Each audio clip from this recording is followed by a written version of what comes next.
that it would not be successfully replicated in the West for over 1,000 years. Imagine a merchant caravan preparing to depart from the oasis city of Dunhuang, where the Silk Road split into northern and southern routes around the deadly Taklamakan Desert.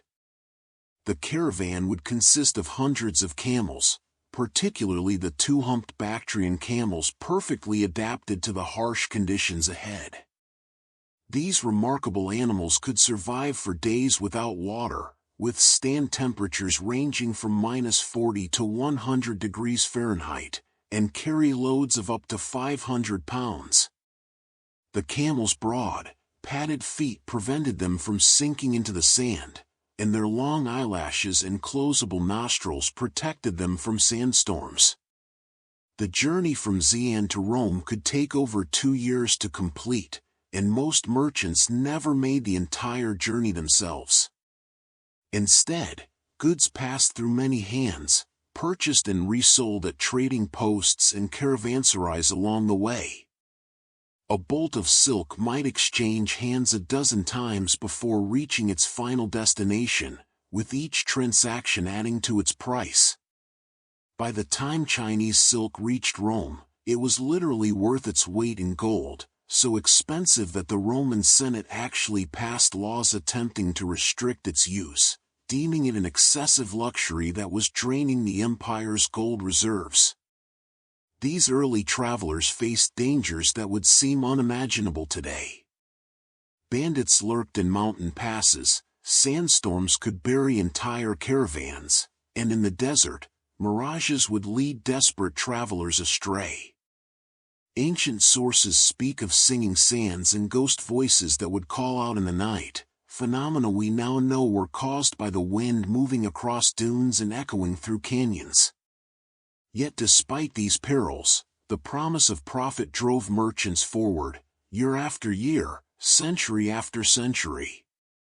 Rest now, and picture those first brave souls who crossed into the unknown, following rumors of distant lands and untold riches, creating bridges between civilizations that would reshape human history. As dawn breaks over the ancient routes, let us follow the threads of connection that silk created between East and West. The Silk Road carried far more than just fabric across the mountains and deserts. It became a river of culture, flowing in both directions, carrying ideas that would transform entire civilizations. Paper, one of humanity's most revolutionary inventions, traveled westward along these same dusty paths.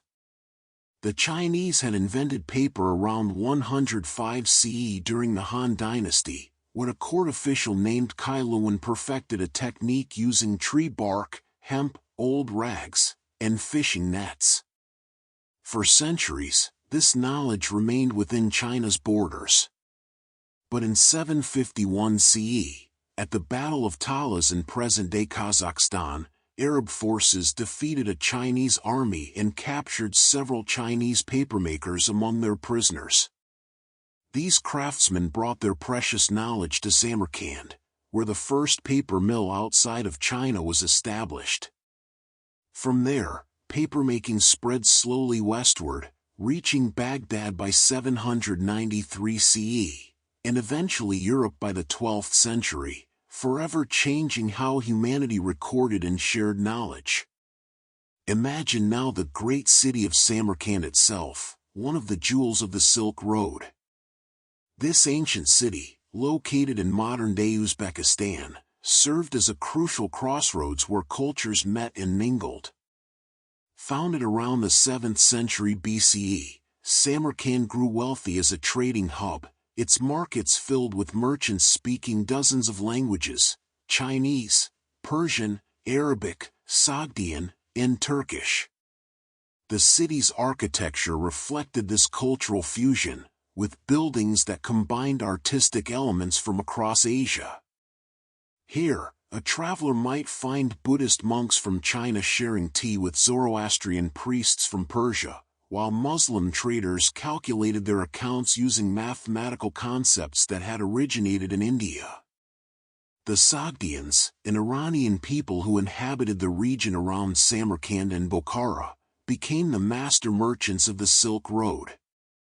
These remarkable traders established a commercial network that spanned from China to Syria, and they dominated Silk Road commerce from the 4th to the 8th centuries CE. The Sogdians were famous for being multilingual, often speaking 5 or 6 languages fluently, which allowed them to serve as intermediaries between different cultures. They established trading colonies in cities throughout Central Asia and China, creating a diaspora network that facilitated trade across thousands of miles. So trusted were the Sogdians that Chinese sources described them as having a natural gift for commerce, saying that Sogdian boys were taught to calculate profits before they learned to read. Along the Silk Road, religions traveled alongside silk and spices, transforming the spiritual landscape of entire continents. Buddhism, which originated in India around the 5th century BCE, spread along the trade routes into Central Asia, reaching China by the 1st century CE. Buddhist monks traveled as missionaries, translating sacred texts and establishing monasteries in oasis towns that served both as places of worship and as rest stops for weary travelers. These monasteries provided food, shelter, and medical care to merchants, creating an early form of humanitarian infrastructure along the routes. Let your mind wander to the Mogao Caves near Dunhuang, where the desert meets the edge of possibility. Between the 4th and 14th centuries CE, Buddhist devotees carved 492 temples into the cliff face and filled them with spectacular murals and sculptures. These caves, also known as the Thousand Buddha Grottos, contain some of the finest examples of Buddhist art spanning 1,000 years of history. The walls bloom with paintings of celestial beings, merchants, musicians, and pilgrims, all rendered in vivid pigments made from lapis lazuli, malachite, and cinnabar. In 1900, a Taoist monk discovered a sealed library cave containing over 50,000 manuscripts and artworks, including the world's oldest printed book, the Diamond Sutra, dated to 868 CE. This incredible find gave scholars an unprecedented window into medieval life along the Silk Road. The exchange of goods brought flavors that would transform cuisines across continents. Spices traveled in small leather pouches, their aromas mingling in the desert air: cinnamon from Sri Lanka, black pepper from India's Malabar coast, cloves from the distant Spice Islands. Grapes traveled eastward from Persia into China, where they were cultivated in the Darien Basin. Peaches made the reverse journey, moving from China westward, where they were called Persian apples by the Romans who had received them through Persian intermediaries. Carrots, originally purple and yellow varieties from Afghanistan, traveled along the routes in both directions. Even the humble noodle may have found its way to Italy from China along these ancient paths, though historians still debate this delicious mystery. Precious stones and metals sparkled in merchants' packs. Jade from the mountains of Khotan was so prized in China that it was considered more valuable than gold, carved into intricate ornaments and ritual objects. Lapis lazuli from the mines of Badakhshan in Afghanistan traveled westward, its deep blue color ground into pigment for the most sacred medieval manuscripts and Renaissance paintings. Glass beads manufactured in Roman workshops journeyed eastward, exotic and prized in markets where local craftsmen had not yet mastered the art of glassmaking. Gold, silver, and precious stones moved in all directions, each culture valuing differently what another had in abundance. The technology of sericulture, the guarded secret of silk production, eventually escaped China's borders, though the story reads almost like legend. According to one account, around 440 CE, a Chinese princess smuggled silkworm eggs and mulberry seeds out of China by hiding them in her elaborate headdress when she traveled west to marry a Khotan prince. Another tale suggests that two Nestorian monks accomplished the feat around 552 CE, hiding silkworm eggs in hollow bamboo staffs and bringing them to the Byzantine Emperor Justinian in Constantinople. Whether legend or truth, by the 6th century CE, silk production had indeed spread beyond China's borders, though Chinese silk remained the finest and most sought after for centuries more. Breathe deeply, and let yourself drift along these ancient routes, where every footstep in the sand carried with it the weight of history, and every transaction was a thread in the great tapestry of human connection. As centuries unfold like silk unfurling in the wind, empires rise and fall along these timeless routes, each leaving their mark upon the path. Let us continue our journey through time, where the footprints of merchants, pilgrims, and conquerors blend together in the ancient dust. The Tang dynasty, which ruled China from 618 to 907 CE, marked the golden age of the Silk Road. During this prosperous era, the capital city of Chang'an, the same city once called Xi'an, became the largest city in the world, with a population exceeding 1 million people. Its western markets buzzed with foreign merchants and travelers from every corner of the known world. Persian rug dealers stood beside Indian gem traders, while musicians from Central Asia performed on street corners, their exotic melodies mingling with the calls of Chinese vendors. The cosmopolitan atmosphere was so vibrant that foreign fashions became popular among Tang nobles, with Persian-style clothing and Central Asian music and dance becoming markers of sophistication and worldliness. In these bustling markets, one could find goods that had traveled impossible distances. Frankincense and myrrh, aromatic resins harvested from trees in the Arabian Peninsula and the Horn of Africa, made their way northeast along maritime and overland routes. These precious substances were burned in Buddhist and Taoist temples across China, their fragrant smoke carrying prayers to the heavens.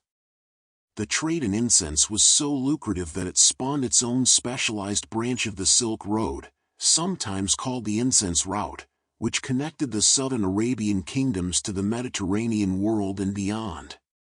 Picture now the caravanserais, those remarkable institutions that made long-distance trade possible. These fortified roadside inns were spaced roughly every 20 to 30 miles along the major routes, precisely 1 day's journey by camel. Built with thick walls to protect against bandits and the elements, a typical caravanserai featured a large central courtyard where animals could be kept, surrounded by rooms and galleries where merchants could sleep, store their goods, and conduct business. The larger caravanserais could accommodate hundreds of travelers and thousands of animals at once.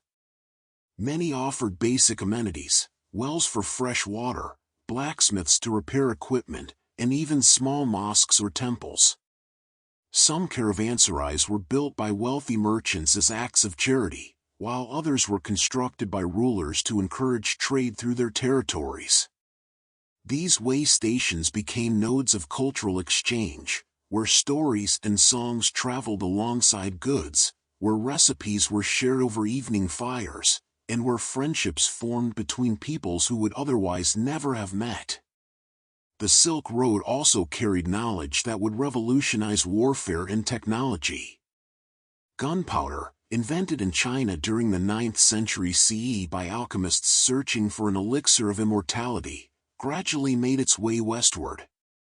By the 13th century, knowledge of this explosive mixture of saltpeter, sulfur, and charcoal had reached the Islamic world, and by the 14th century it arrived in Europe. This single invention would transform military history, rendering medieval castles obsolete and changing the balance of power between civilizations. Let your thoughts drift to the year 1271, when a 17-year-old Venetian named Marco Polo embarked on a journey that would make him perhaps the most famous Silk Road traveler in Western history. Young Marco traveled with his father Niccolo and Uncle Mafio, merchants who had previously visited the court of Kublai Khan, the Mongol Emperor of China. Their journey took nearly 4 years, traversing Persia, the Pamir Mountains, the Gobi Desert, and finally arriving at Kublai Khan's summer palace in Xanadu in 1275. Marco Polo would spend the next 17 years in China, serving as an official in Kublai Khan's administration and traveling extensively throughout the empire. When he finally returned to Venice in 1295, his tales of the East seemed so fantastical that many refused to believe them. Yet his account, The Travels of Marco Polo, dictated to a writer while Marco was imprisoned during a war between Venice and Genoa, became one of the most influential books of the medieval period, inspiring generations of explorers, including Christopher Columbus, who carried a copy on his voyage to the Americas. The Mongol Empire, at its height in the 13th century, created what historians call the Pax Mongolica, the Mongol Peace. Stretching from Korea to Hungary, from Siberia to the Persian Gulf, the empire covered an astounding 12 million square miles, making it the largest contiguous land empire in history. Under Mongol rule, which lasted from roughly 1206 to 1368, the Silk Road experienced unprecedented safety and efficiency. The Mongols established a sophisticated postal relay system called the Yam, with stations every 25 to 30 miles where official messengers could get fresh horses. This system was so efficient that a message could travel from Beijing to the Black Sea in just a few weeks, a remarkable feat for the 13th century. Merchants received official tablets called pases that granted them safe passage and access to the postal stations. For the first time in centuries, a traveler could theoretically journey from the Mediterranean to the Pacific under the protection of a single authority. Medicine and medical knowledge flowed along the Silk Road like a healing stream. Chinese acupuncture and herbal remedies traveled westward, while Islamic medical texts, preserving and expanding upon Greek and Roman knowledge, moved eastward. Indian Ayurvedic practices influenced healing traditions in both directions. The concept of the hospital as an institution for healing, developed in the Islamic world during the 8th and 9th centuries, spread along the trade routes. Persian physicians wrote detailed medical encyclopedias that were translated into multiple languages and studied from Baghdad to Beijing. One remarkable example is the work of Ibn Sina, known in the West as Avicenna, whose medical encyclopedia The Canon of Medicine, written around 1025, became a standard medical text in both Islamic and European universities for over 600 years. Musical instruments traveled these routes, carrying melodies across mountains and deserts. The pipa, a 4-stringed lute, came to China from Persia during the Tang dynasty and became central to Chinese classical music. The Persian oud journeyed westward, evolving into the European lute and eventually influencing the development of the guitar. Drums, flutes, and bells crossed borders, their sounds blending to create new musical traditions. Even musical notation and theoretical concepts moved along the Silk Road, as scholars from different cultures exchanged ideas about harmony, rhythm, and the mathematical relationships between musical notes.